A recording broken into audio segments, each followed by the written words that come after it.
So one of the things that I really loved in doing the life coaching, like I said, was different from counseling. Counseling often goes backwards into a person's past, dealing with some of the damage that's happened and some of the psychological issues that they might be dealing with, whereas coaching is really supposed to take a person from where they are, unravel a bit of what's going on, and help them move forward. So it's very forward-focused and building an awareness in that person of what their struggles are, what their issues are, and how to keep moving that forward. But because I have a degree in psychology, I end up kind of intermingling those back and forth. So one of the things that I loved about continuing education over time is that research keeps growing and I keep learning and then I'm up to date. It's not a degree that I got 30 years ago. It's something that I keep learning all of the latest research in how the brain works and all of that. And so over and over as I kept working in the recent research and going to brain seminars and brain potential seminars, I would keep looking at these discoveries and research that sounded vaguely familiar from all of my Bible knowledge. Like I would hear things that they were discovering and I would think, I think that was written about 2,000 years ago, and I would try to put those pieces together and see where is research matching what we do know, we just didn't know what it was called. An example of that is when you look in the Bible and it says something like, a cheerful or a laughing heart does the body good like a medicine. And you think, okay, that's interesting. What does laughter induce in the body, or what does laughter bring out in the body? Does anyone know chemically what happens when you laugh? Endorphins are released. Guess what those do? Make you happy. Make you happy. They kill pain. They enhance the immune system. They do all kinds of physiological things for the body. And God didn't say 2,000 years ago, by the way, laughter releases endorphins. We didn't even know what a hormone was or a chemical was in the body in that way. And so I would keep looking at this and I thought, oh, this is kind of interesting. So if I were to ask you, just for example, as students, if I were to ask, pretend I'm your teacher for a moment, and I pass out a test, and I tell you the answer to question number 7 is 4,672. And you say, I knew that. How would I know if I could believe that you knew that? If I've already told you the answer.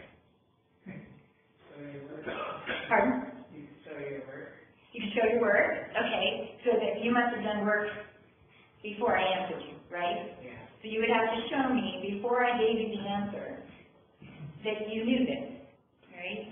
And so that's what I found so fascinating in studying the Bible and the context, is that the Bible is well over, it spans 1,500 years of history. It's 66 different books written by over 40 authors, all in one volume, and it dates over 2,000 years ago, and yet I would keep finding things that would match up with what we're understanding today in a deeper way, in a more scientific way, things that were already written a long time ago. So a couple of my favorites is there are several, Jonathan, you mentioned Proverbs. So a lot of people use Proverbs as just common knowledge, interesting knowledge, but written, like, how long ago was Proverbs written? 3,000. About 3,000 years ago. And it'll have several verses about anger and understanding anger and what it does to a relationship or what it does to a body. And things like a soft answer turns away wrath, but a harsh word stirs up anger within a person, or that kind of thing. And interesting to read all of the research on anger and what happens when, because I deal with this with parents and teens all the time. The teenager says something really obnoxious, and the parent gets what? Mad. And so then the teen gets mad. And up it goes and it escalates. So what we teach parents to do is what we call going brain dead. I mean, don't even engage. Just come up with an answer like, no. And the teenager's like, yeah, but this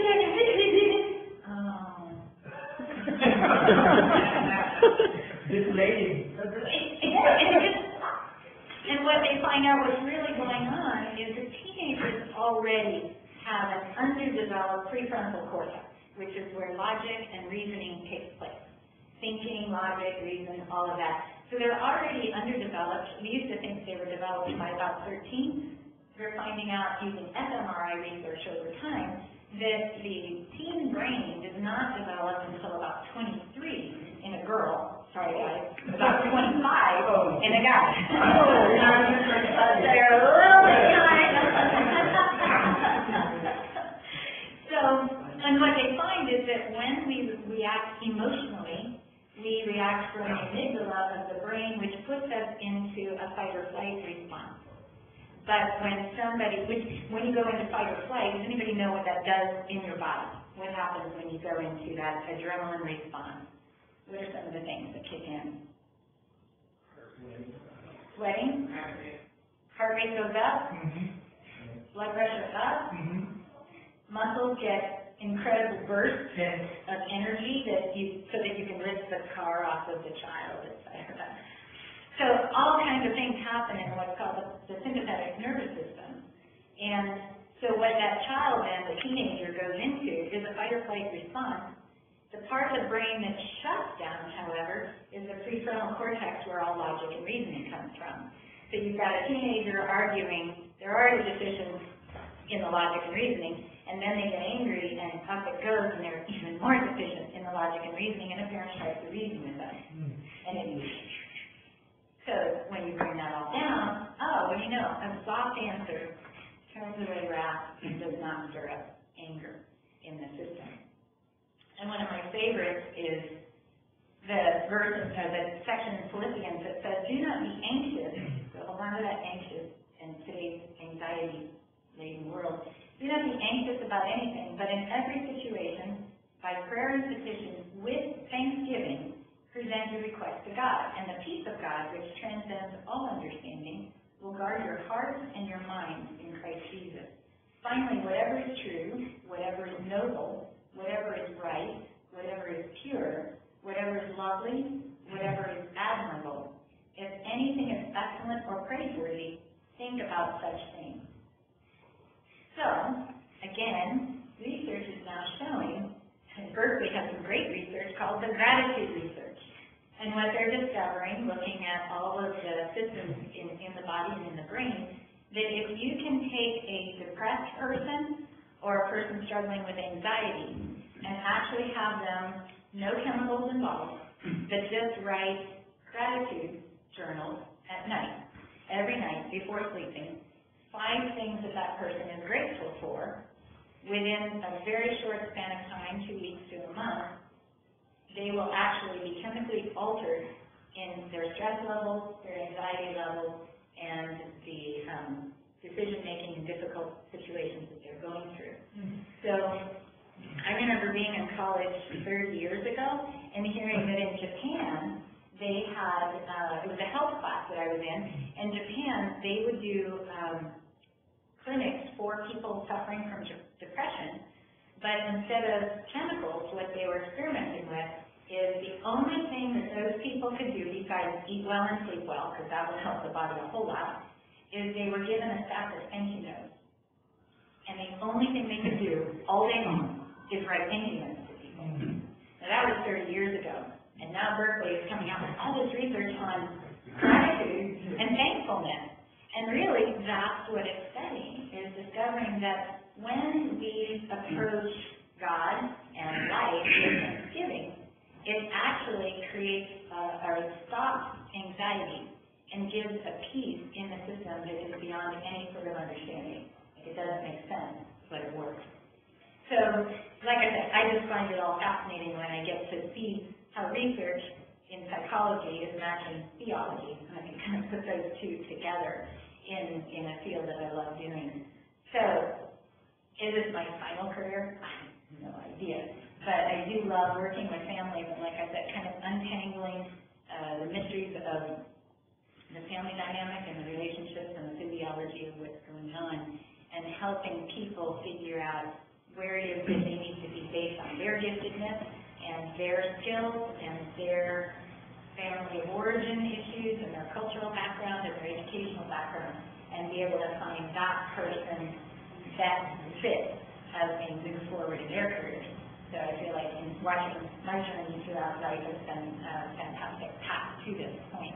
And I get to use the logic and reasoning that I love so much, but it's really more about problem solving, taking a tangled map of a family and starting to sort through the pieces and see if we can figure out a puzzle that, that puts that family in a healthy, solid place to move forward.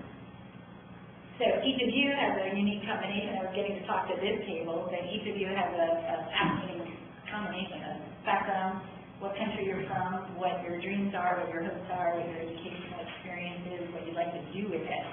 But I hope that, if anything you heard today, that you would continue always to be a lifelong learner, that you would continuously believe in your journey, where that direction is going to take you, and that everything you're studying now will just be a part of building who you'll be, so that when you're my age, you'll be able to look back and enjoy the journey along the way and not get locked into any specific things, but enjoy that whole process. So that's all I have.